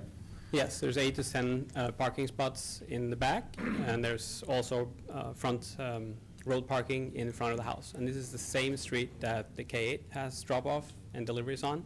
And we're talking maybe 40 kids between 7 and say 9, 10 p.m. or a.m. Spread out So there's not going to be that many cars at a time even stopping, and it's simply just dropping off. And we can run them behind the house and in front of the house. What's on either side of your Lawyer office on one side and eye doctor on the other one, and then the So real this estate is, office. This is a block from where the lady was hit and struck and had the brain injury on Celebration Avenue. This is a block from there, that location? I'm not familiar with that. That was December 21st. Do you need the lease in order to get your licensing? Is that part of that state Yes. license? It is. That's what I was Well, thinking. you've got a lease, you just don't have our approval yet, but you've got a lease for the property, correct? Yes, yeah. Okay. So okay. that's what you need for your application, but you don't need our approval for a state license yet. Yeah, but I would also say if we postpone this, we cannot hire people. We cannot put the stuff in place until we know we can actually operate. Huh? When will you hear, do you think, from the state and the county? We have a meeting with the county tomorrow, and then the process that will take for them. So, but they will not tell you like this is the roadmap and this is when we make the decision. So you have to do like step by step by step. So they didn't give you any time frame? A No. month, 2 months, 3 months? Couple weeks, month? They gave initially Could be one fast, that was you know. yeah. They gave one letter initially, and then they've gone back on that later, and said we can do it like this and this and this. So we're meeting with the county tomorrow, and then there's a state process. But I don't honestly see how that interferes with the decision here if we can use the property as a childcare facility or not. Well, if you don't have a state license, you can't use the property. So, I mean, that's kind of a barrier right away. I would rather wait until you've got your license, see what the state says. They may come back to you and say, you know what, we don't think you can handle 40 kids, but we think you can handle 30 or 25 or some other number. And we're concerned about the pickup and drop off, or we're concerned about the safety of the building, because it was not designed for childcare use. When that building was built, it was a show home, and it had a completely different usage. So in my mind, it's prudent to wait until you get your license and then ask you to come back to us. And if everything is fine with the state, you'll get your approval from us. We don't have a reason to stop it. I'm the owner of the house. So we. I'm sorry, could you come up with the mic, because there's people that. Sure. I don't know why, but they watch this. So we signed a lease that's contingent of the state, county, and town's approval. Because without the lease, you can decide on it, so that's why I went ahead and did it with the contingency in it.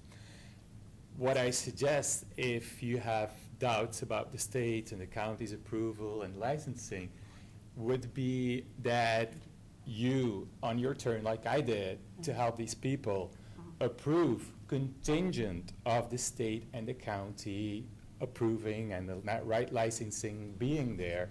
So we have this step already done when we get the other. No, I'm not in favor of that. I want to hear what the state has to say. Yeah. You're an architect, correct? Yes.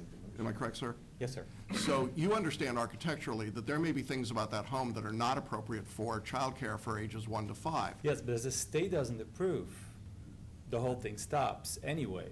I didn't get your So name. if you approve contingent of the state approving, like I approve contingent of y'all approving, I don't see where the problem. Well, the difference is that we're not in business to rent the property. So I understand you're writing a contingent agreement, but I'm not sure that that's a proper justification for us to do it. In the charter for the home business district, it does allow for childcare. Yes, sir. Yes. And I don't know if you visited the house before? Oh, I've been in the house. I was in the house when it was first built, and I've been in the house a number of times. I think you can see there's 4 rooms downstairs, that the house is like perfectly organized to do a childcare facility. Yeah, if the state thinks 40 children at that age, The morning state and 40 in thinks- the afternoon, in that space is appropriate, The then state they... thinks 10 children per toilet, and there's 4 toilets. So that's how they came up with the number. Could 10 you come toilets on closer the to ground mic? floor. And Sorry. No, I'm so sorry. And I You're did fine. not hear your name. If I missed it, I apologize. My name is Gert, Okay, Yes. and your last name? with 2 E's. Okay, Gert, and your last- Vanderbruggen. Okay, and you live at? I live at 604 Gulf Park Drive. He's the owner of this house, 504. I'm the owner of the house, and I live So our at issue- Gulf Park. So our issue is, this is about home business district. Yes. And I think one of the biggest issues for me is the number of kids going to get dropped off. We're talking about safety of those kids, traffic, front and back, so I don't think that's fully developed at this point. to? Again, maybe there's 10 parking spaces in the back of the house. We're talking 40 kids. But you were talking about 10 employees. That's what your narrative says. That's 8 to about 10 employees, adults. It depends on the ratio. There's a Yeah, there's a student-child ratio. So I don't like to, I can't imagine, and I know a lot of schools pack these children in like sardines because it's all about the almighty dollar. I do not want to do that. I want to have more adults, more supervision, and quality care, which is why the concept of how I would like to teach the children, the methodology that I have in mind, requires that for better care. I just want to rewind a little bit when you're asked, as far as saying that you would like to see first that the state and the county has approved. My concern is I've already spoken with the counselor that's appointed to me that will eventually come out and measure. However, I've been told quite a few times that they're basically the last person that's going to approve.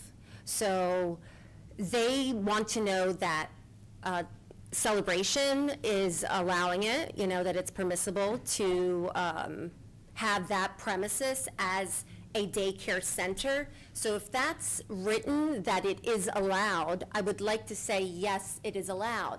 If I tell them, but, you know, that no, they're not giving the decision right now, then they're saying, well, how can we give the decision?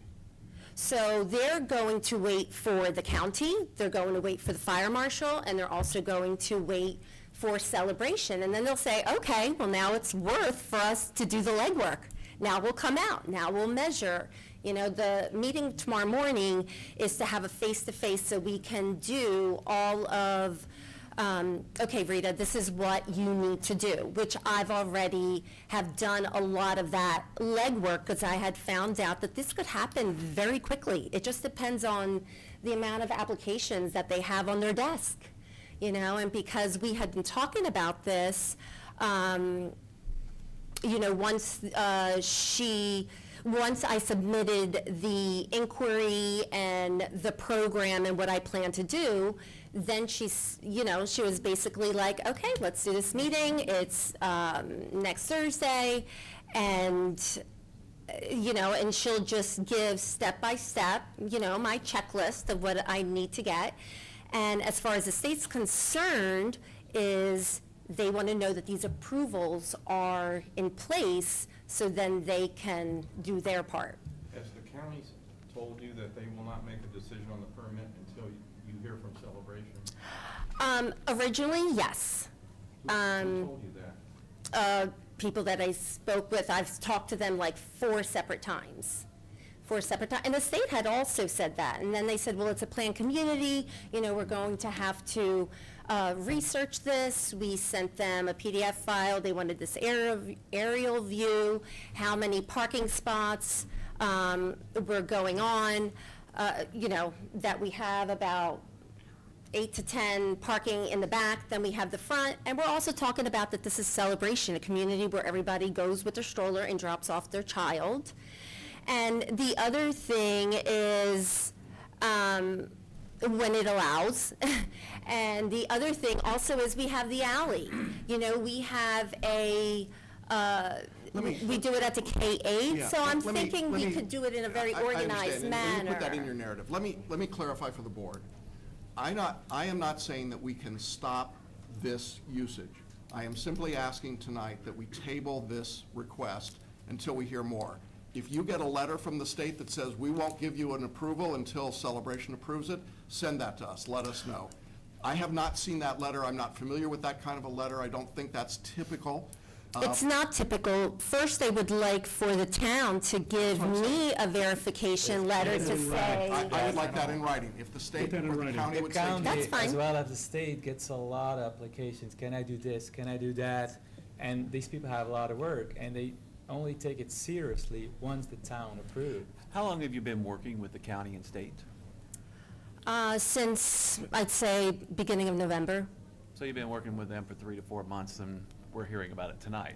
So part Well, because we had to wait for the meeting, I did not realize that you had to submit the application a month before. So really, I would have been ready for the December 14 or around that time frame. So I was not, you know, it wouldn't have been able to be reviewed until the January 23rd. You talking about the ARC meeting? Deadline to turn it in. The deadline to turn, yes. So I would be in favor of Jackson, if you wanted to make that a motion or whatever you We have a want motion, to. we need I'll second that. Yeah, we already Before have we it. do Okay, that, well, that's I done. just Let's want discuss to it. rewind procedurally. Rachel, was there I thought Kevin made an From original Kevin and motion, didn't you? seconded. You might have to, and it was seconded?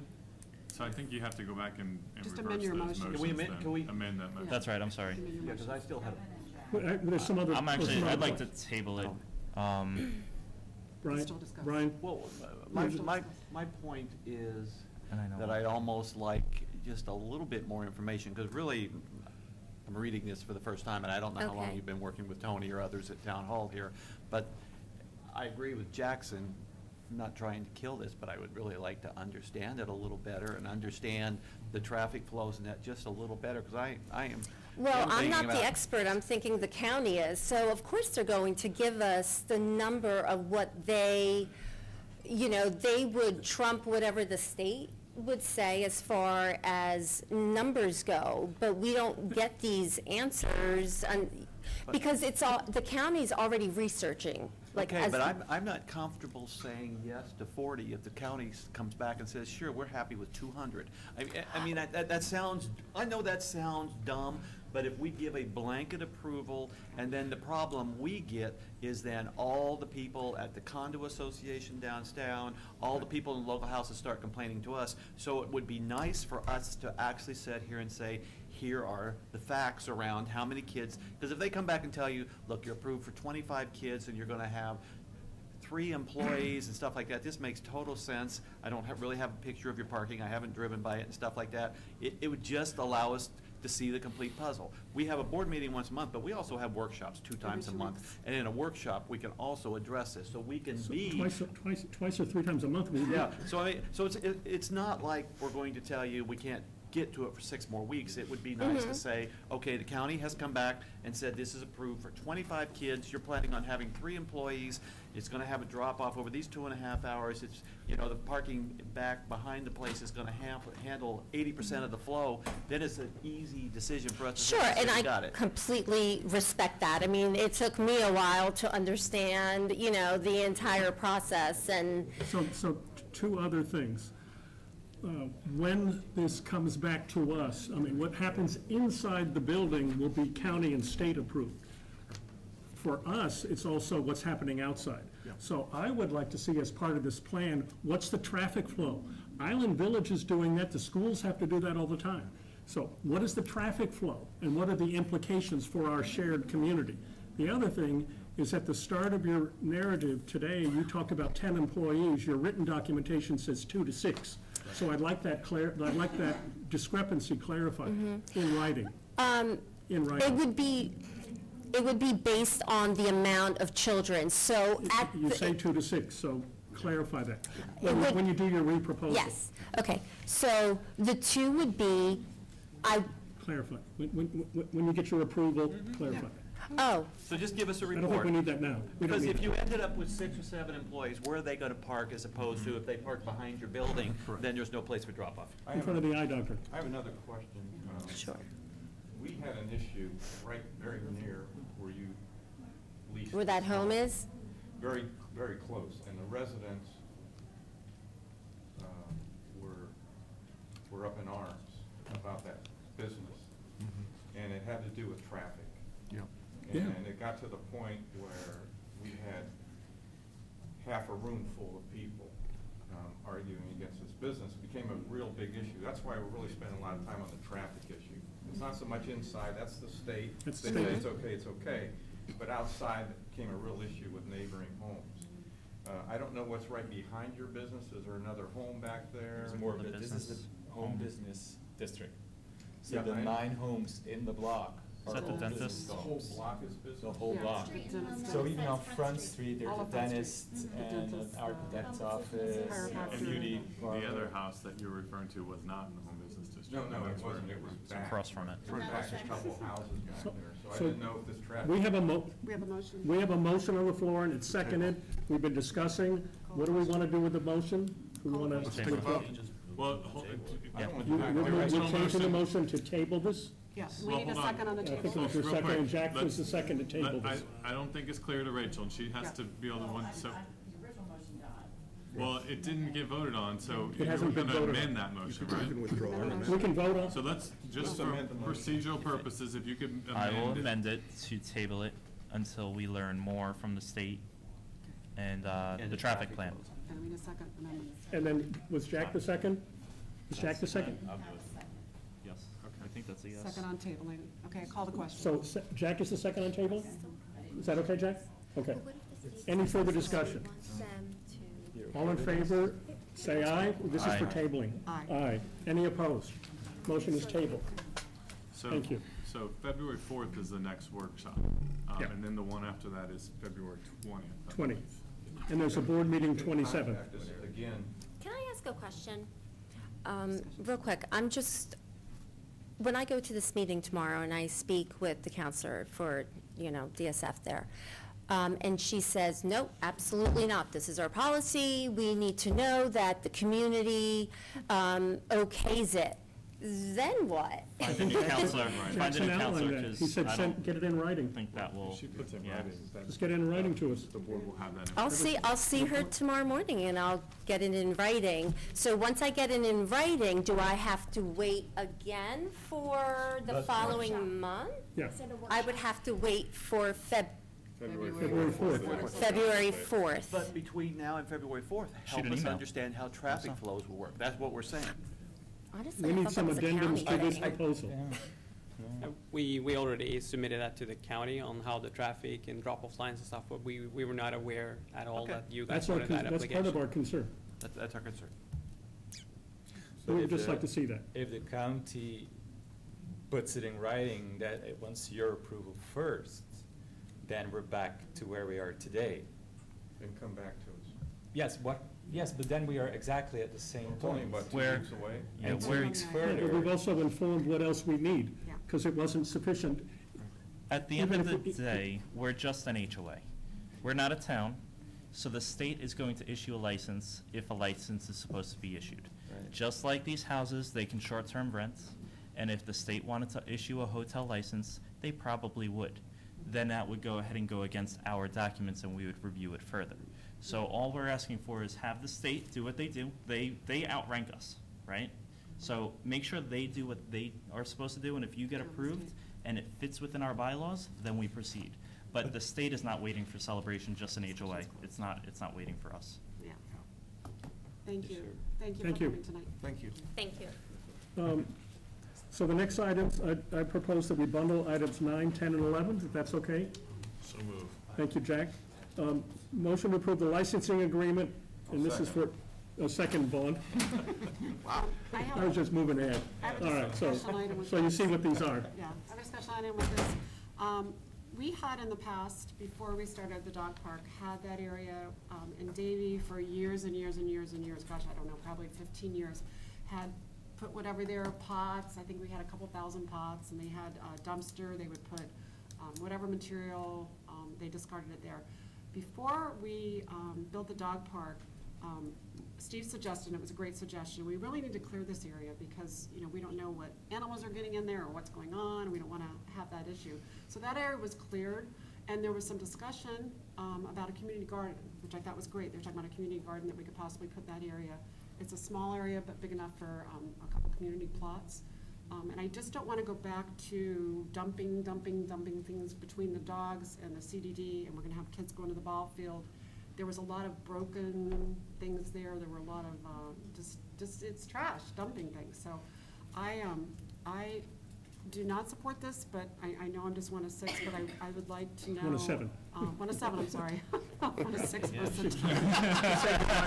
Jack, you want to be My forgotten, math come actually on. used to be really good before this meeting Gone, started but it not too. But I would like to just maybe ask if we could talk about why Yeah, that changed. I'll address that. The site that had Davy, and so Davy was where the dog park is now. Gerard was actually on the Gerard. location where we're talking about. Okay. But when we did the original conceptual design to get the property donated to us, that little area that Todd's proposing to you was always intended to be like a little maintenance area. Wasn't that where Davy's trailer was? No, that was Da- Gerard. Gerard had that property there. Davy had the property closer to the library. Gerard had that piece right next to where the now CDD building is. Whose trailer was it? It was the Gerard's. It was part No, of. that's where Garth's office was, and he was with Davy. It That was- was the large dog park, It was- is where that was. So, it was Gerard and understand Davy what you're that utilized both of those spaces. Gerard was Gerard and Davy, closest to okay, where the thank CDD building is now. The key to this, though, is that we looked at fencing this in. The old property was just out in the open because nothing else was back there. So I don't think there was as much concern of the aesthetics. But they worked with TCC to get approval on this and to have the fencing and the buffer there so that it's not out in the open, the screening, so that it wouldn't be seen. So TCC has actually approved this? They did, and they actually approved it as part of the conceptual design for what that utilization would be on the Civic Corridor, and then Is- they've approved this new design also. They have. Have What's you the all heard this justification? before? I'm sorry. Say it again. This is the first time I'm hearing of this that I know of. Yeah, this was listed Yeah. as a workshop We have a item, which we workshop never piece. got to. We never So that was the first we So heard that's of it, where I'm gonna go with 2 or this. 3 weeks ago. Can we move it to workshop? We did not, we did Sorry, No, I not know we cover didn't it. cut you cover off. it. No, Yes. we did not I cover just it, like but to that was the talk about first this we as a before. board heard of it. Yeah, and I mean, to follow up on Kevin, because we didn't workshop it, what's the justification, what's the reason that we want to have these? Well, the purpose of it is, currently, we as the maintenance department have no area to put any landscape debris when we do leaves and things like that. So we don't want to just sit a dumpster out on the road. So we need a place to put a dumpster. The landscape companies, Yellowstone as well as New Leaf and the CDD have come to us requesting areas. So if you see the street sweeper drive around, he's dumping the leaves in a dumpster right along the road. We want to get that off the road behind, a screen fenced area. And so we've been working on this for about a year now, trying to get some details out to where it wouldn't cost CROA any out-of-pocket money. We would have the landscape companies donate the fence, donate the landscaping, donate the irrigation, donate the concrete approach coming into the area, and a whole strict list of rules, so it doesn't turn out to be a dump pile like we've had in the past. Yeah. Conceptually, I have no problem with it. Do you have a picture of what it would look like? Or I didn't see one. I think I emailed you attachment A. You did? When? With. Well, I didn't Can you see- call it up, Steve, if we got I didn't attachment get A? I on did the not, screen? I asked for attachment A, and I did Well, not see it. I'm just wanting Yeah. to see a picture. Yeah, yeah. I understand the concept of why you want it. A 6-foot-tall black chain link perimeter fence? Correct. I'd like to workshop this if we can. I would too, yeah, and I'd like to speak with the garden club members and make sure they know that So, our chance of a it's a garden is couple- probably out. Well, actually, no, Debbie, let me correct you on that, and we can talk about it in the workshop, but this is only half of the lot that's in between the two, Yeah. so. Well, Yeah. let me I also wanna say walk that out there and see for the whole thing. For the Yeah. asset, though, that it's an open piece of land, it was not conceptually approved as a community garden. There was conversation about it, but I think the community garden and whatever else the community is asking for in the needs will come up through the needs assessment and parks master So we'll plan. see how that bubbles to the We'll see needs what assessment. comes up, right? But is this using the entirety No, of that no, open half an hour. space? No. I think that's why I wanted to see that's why I wanted to see a picture of. Conceptually, I'm not in a having a map, problem with it. schematic. I'd just like to see how it lays on the land and what it looks like. Well, Because I'm assuming it's in the back with a fence that looks nice and. Right next to the Is that CDD's the garden? fence. Well, I don't think that it's mission critical that it has to be approved tonight. If It you does all not. would like to do Could we- this in the could we work take some time? session. Yeah, let's do it with the workshop. And just to clarify, there's a dollar figure from each of these three entities in here that We'll cover the is like, expense, it's right? covered, but then they deduct whatever, because you said they're putting the fence in, so they'll Right. deduct the cost of putting the fence in. or the Initially, they'll concrete. recoup their costs. They'll recoup their costs For by putting the- the assets So in. it'll basically be a no net cost. Motion to Okay. table for the workshop. So, No, there's been a motion. so we have a motion and a second on the floor. I want to motion, if I can, please, a motion to table it with what we're doing in the workshop is we actually want to see a picture of the land where the fence would be, so that almost like when you talk about your flyover, we can just sit there and say, okay, we get what it looks like and what it's going to be.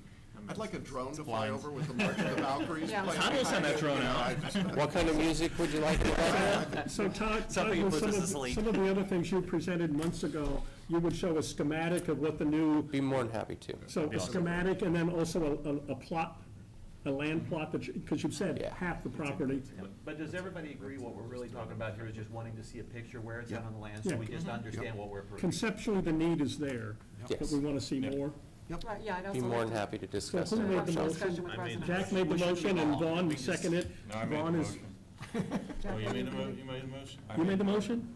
Who- I just said, This is why we have I Rachel, thought you guys. seconded. I made said the a motion? motion to table this till the next All workshop. right. The person who made the motion needs to table. So are we okay get a to, second, that's as a fine. group, we're okay to table this Well- to the next workshop? So only Vaughn first, so moved. Jack, did you second? I thought I did. Okay, Jack. Table all item 9, 10, and 11. Tabling 9, 10, 11 for workshop. Okay, thank you. Item 12, motion to approve. We got to vote. All in favor, aye. Oh, all in favor, thank you. Aye. All in favor, aye. Aye. Any opposed? Thank Okay, you. motion carries. Item 12, motion to approve the interior renovation of the lakeside facility for an amount not to exceed $36,599 from CROA replacement reserve expenditure. I haven't We seen have a, these need a plans. motion? Yeah, we got to, yeah. Do we have a motion? I'll motion to discuss. Yeah, I'll make a I'll motion. second. Okay. So Debbie and then Kevin seconds. Yeah, I haven't seen, unless I missed a workshop, but I don't think I did. I haven't seen these plans. No. It's did I tile have the plans? changes, it's, Actually, we did discuss it at the March, We discussed not it, the yeah. March, the March and the December, was it, November. workshop? Yeah. Yeah, you talked through But we it. didn't see Yeah, the plan, we talked about it. did the we didn't see the workshop, we plans. showed you the ugly women's restroom colors Oh, and that's tile, right. stuff We like did look at that. that. have you, yeah. The Celia McFadden special? She promised we she'd did vote for we us if did we look at that. corrected this. Right, so, See, I remember. Wasn't it for this restroom? no, Lakeside. No, we Just for did Lakeside? Lakeside. It's definitely The Lakeside. I ugly- don't believe the ugly you were there. restroom. Was it here? Have It you was out. picked a Okay. tile? Yeah. I saw the price list. Have you picked everything out, all the materials? Yes, Tile? so the tile we're looking at for the Jones room, currently it has bamboo. Same in the other. Bamboo, closet. back in the day, was the biggest fad and, you know, sustainable, and it just doesn't hold up to Irish dancers. So it's in need of replacement. So there's tile currently that looks like wood planks. It's in the kitchen of the Jones room. We just want to continue that on out. And we've based it on a square foot price from other projects, and we haven't decided on a installer yet, but we've been looking at room and decor, I think floor and decor. Floor and decor. We were Sorry, supposed to floor go. and decor. We were supposed to go. Come on. That was part of our plans. Let's go, road trip. So, to save some cost there, but everything will be, you know, professionally installed and renovated.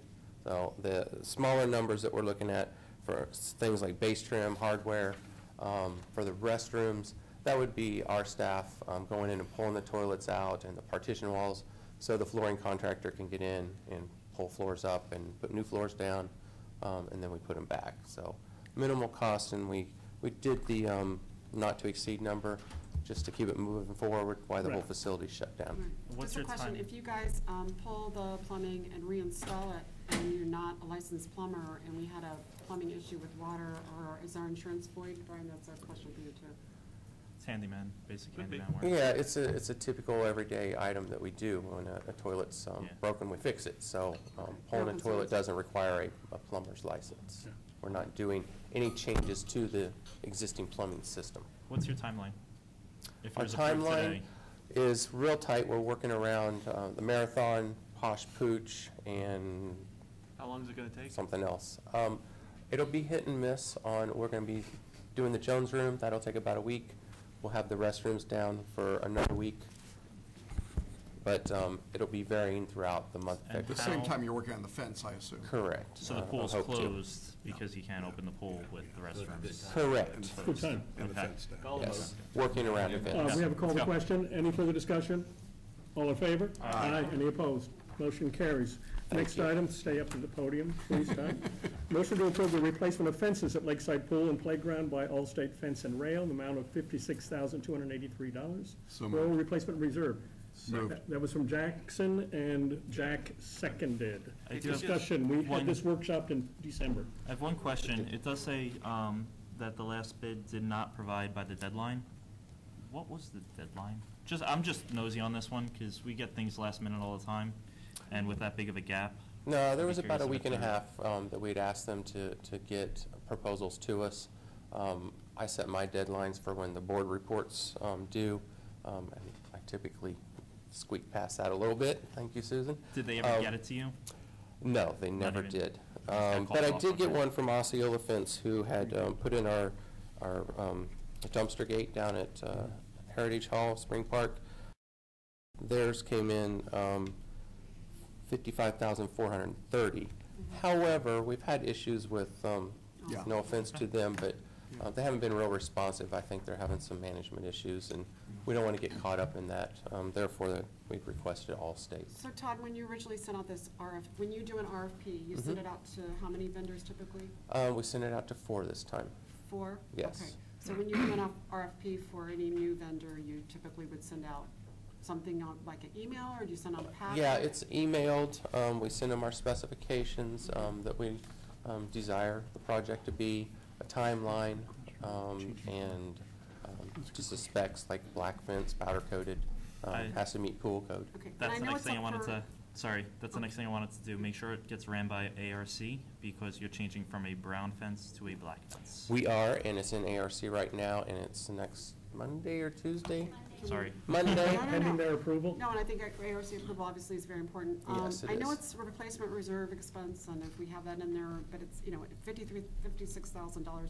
Could the fence not be anything? We don't have any other parts, like the company went out of business, like what? And I know we received a complaint from a resident about it, but Sure. how long has this been in the works? Like, This was actually supposed to be replaced per the reserve study in 2017. As you know me, I don't always just jump at what the reserve study says. Right. If we can squeak a few more years out of it, we always try to. The issue we have now is mainly the playground fence. Right. It was a fastened construction instead of welded, and we've gotten tons of cellar service issues with that, with it breaking.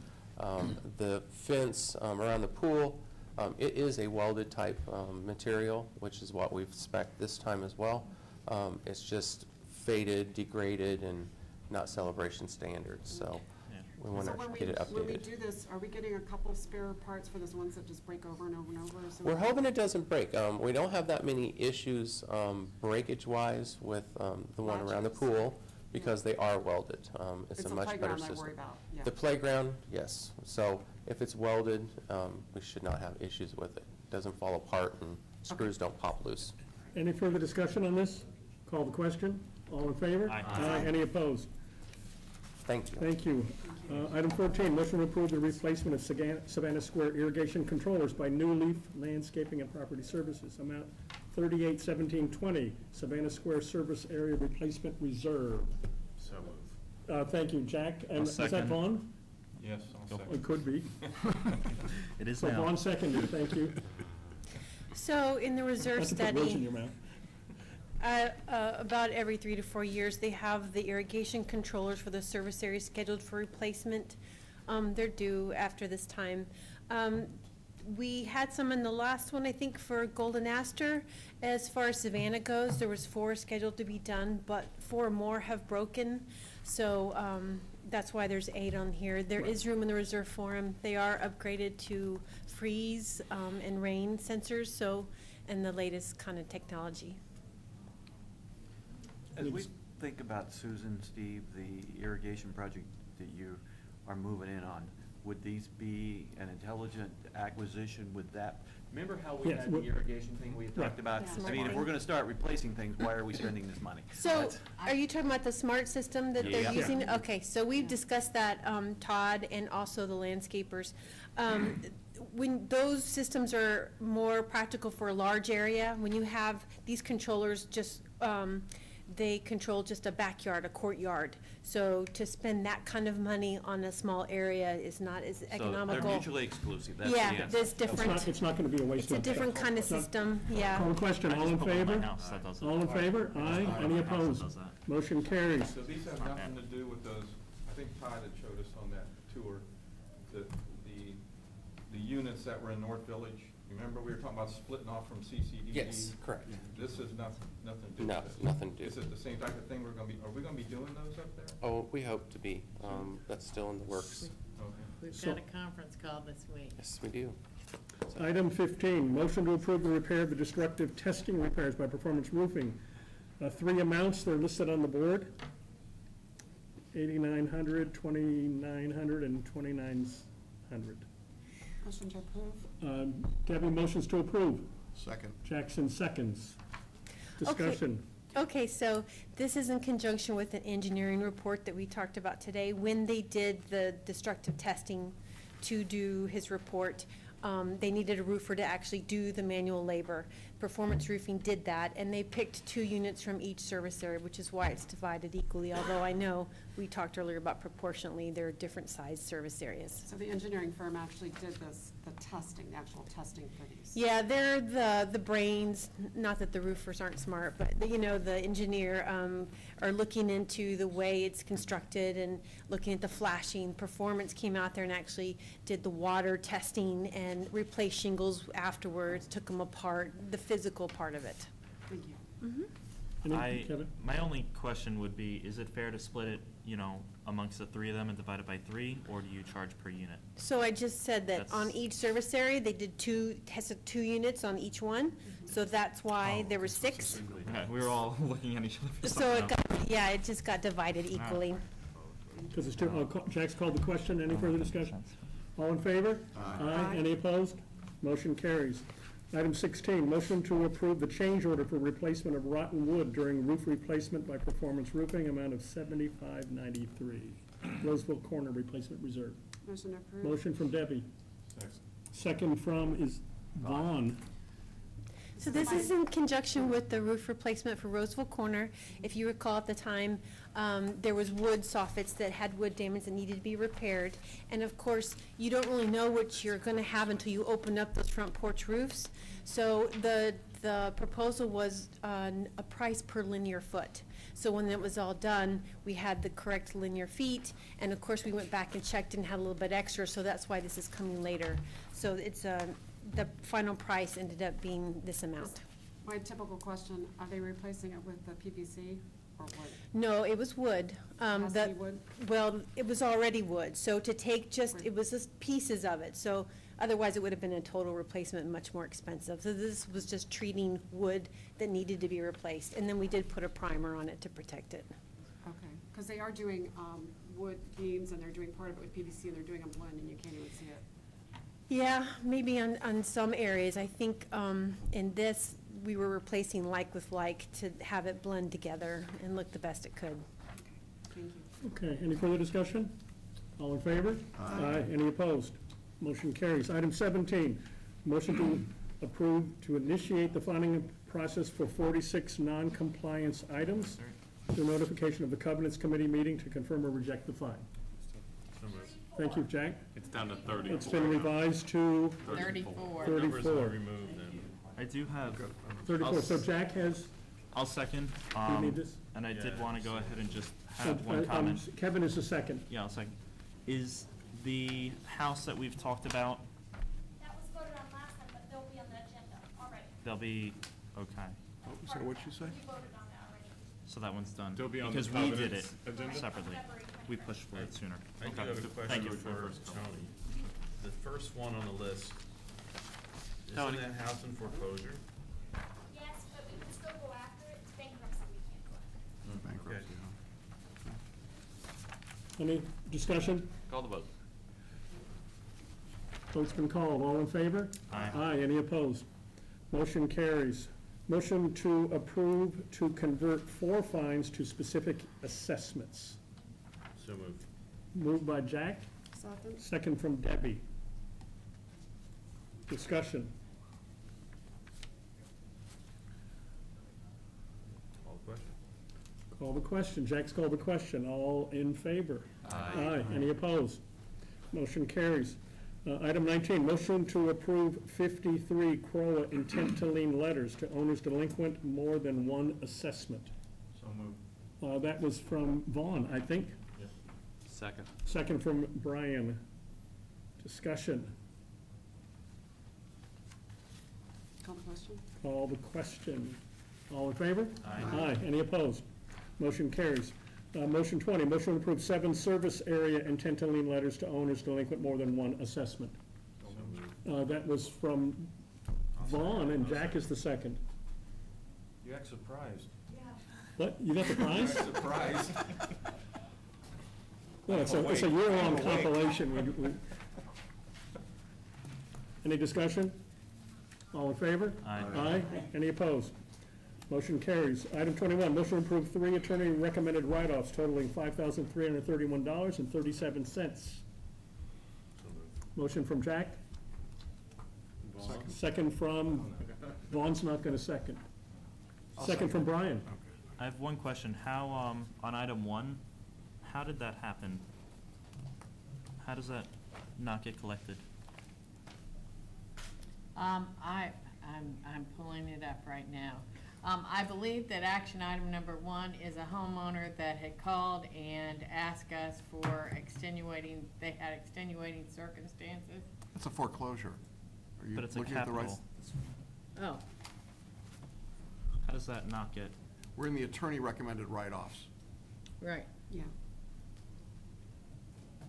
You're talking about the capital Yeah. contribution. I would guess, I can get the information and send it to you, but the bank sold it to a owner, and I just don't know how that wasn't collected. I mean, that happens when you purchase. we bill it, and we put it on their account But typically. they've paid assessments? When the bank takes title, we add the capital contribution. Huh. And then when they sell it to someone else, we add it. This looks like it's the owner, it's the previous owner that we're writing off, and it was advised by so I would guess that we put it on the account. Yeah. Is the new That owner doesn't make a sense to me. corporation or an individual? I don't know who the new owner is. But it's still somebody's name. I can give you all that information, though. But this is recommended by our attorney, Arias Bossinger. So Well, let me get you the information. It's not something that we are saying you should write off or has been requested. It's the attorney instructed write-off. I would ask that we modify the motion and only write off, or only approve items 2 and 3 pending the information on item 1. I share Kevin's concern. It seems like a agree. very odd thing to have a write-off for, should have been collected. So whomever made the motion, Did I make that or Vaughn? And I seconded. I don't know who made who the who motion. made that, Rachel? Not me. Jack, I'll modify it. I'll modify to remove number 1. Not me. I agree. So, we're okay? We've modified it to approve only items 2 and 3. Thank you. And we'll defer on item 1 pending further information. Any further discussion? All in favor? Aye. Any opposed? Motion carries. Last item, 22, motion to approve 2 fee waiver requests from homeowners in the amount of $35.31. So moved. That was Brian, and second by Jackson. Well, Vaughn, did you want that? Okay. No, let Jack. Come on, we're right Any on time. discussion on that? Nope, all in favor. All in favor? Aye. Any opposed? Motion carries. Board comments. Thank you all for your service today. We met in executive session from 2 until 20 of 6, and then reconvened here. Thank you for a long and productive day. Yeah, I just want to follow up, we are following up about where the tables will be for the garage sale. Also in CCS, we had a request, just following up for that. And thank you for all the volunteers and for everyone that sat through this tonight, and for those of you running for the board. Thanks. Thank you. Motion to adjourn. Motion to adjourn. All in favor? Aye. Aye. Thank you.